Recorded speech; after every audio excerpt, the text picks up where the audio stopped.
Life you were spending so much time in. It was fun today. Pads on the first time. I thought they were spirited. Probably wore down a little bit at the end, but it was good. It's a good first day in pads. We'll come back out here Monday in pads.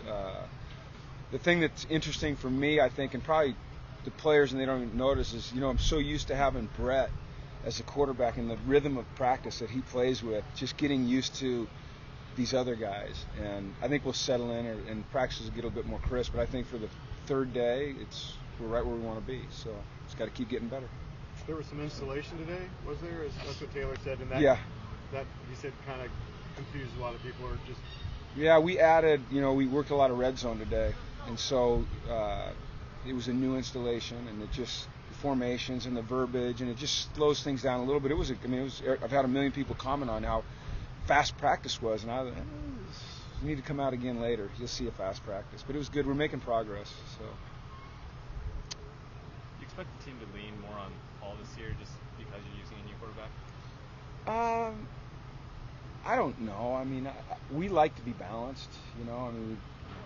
We have to run it, be able to run it, and there's times you got to sling it and be able to sling it. But what is nice is to have a veteran offensive line and the Pac-12 leading rusher returning, and then some really good ones behind him and good ones coming in. So we should be able to run the ball, and I think anytime you can run the ball, it does take some pressure off your quarterback. Do you see Nate as kind of the clear number 2 behind Paul at this point? Yeah, but there's still great competition there. I think the first 3 practices that Craig Lee's flashed. And Stephen Manfro will be back in the fall full speed, and he's a competitor. So, and then when Soso and Bolu come in, and then Rosie, he fights his little butt off in there. So it's a really complete group of backs. It's a good group of backs. Would you say for Craig Lee, the lights starting to come on a little? He's starting to get his assignments more. I think so. And then he's so fast and explosive, and he has quickness. So once he really understands what to do, he can play with certainty, and when you play with certainty, you play with more speed, and then your natural ability shows. So, I think it's important that we find a role for him, because he has true speed, and everyone comes along at a different pace. Everyone figures it out at a different pace, and I just feel like you said, the light's coming on for him. It's really, you notice it. He's playing faster. He's going downhill more often, so it's good to see. Has it been a little tough for him just trying to work through all that? Well, I think, like I said, it's different for everybody, just the transition.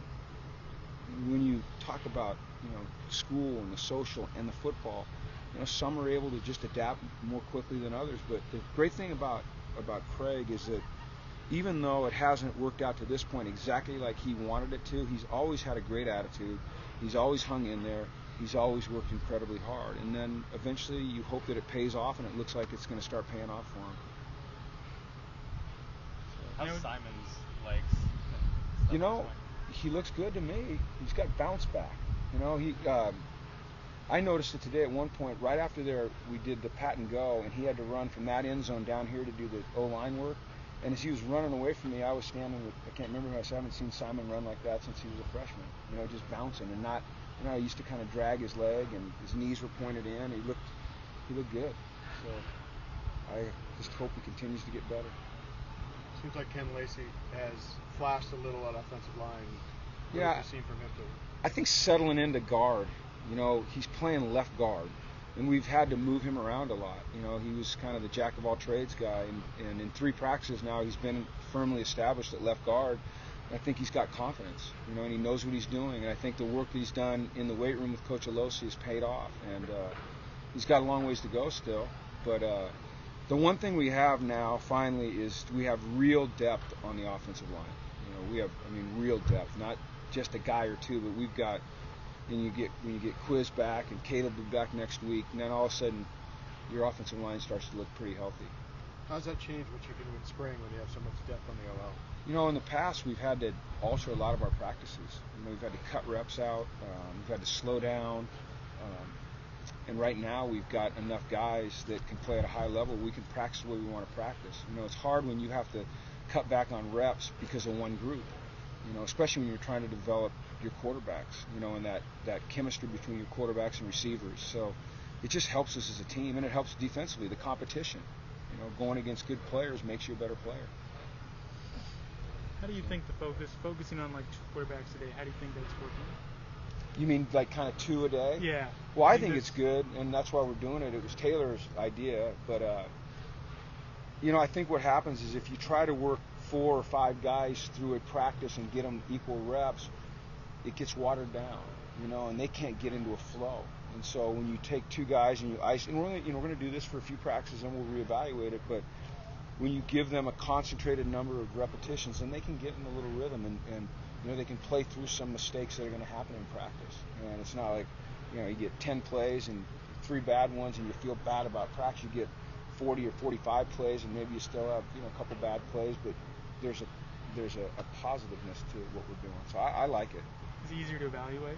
Absolutely, yeah, because you see more work on that day, more concentrated work. How's Scott White adjusted to being the linebackers coach now? Oh, great. I mean, it's been seamless. And he's doing a heck of a job on special teams, too. Very organized. He's very detailed. He's got great energy and passion. The players really respond to him. He's an excellent communicator. You guys don't see him in the meeting room, but when he stands up in front of the team, because he does stand in front of the team as a special teams coach, he just has really great command. And guys tune into him. And he's... the most important thing when you stand in front of a room of players is that you have credibility. And you can lose it fast. And Scotty has credibility with our players. All right. Thanks, guys. All right, thanks, everybody. Sorry to make you wait.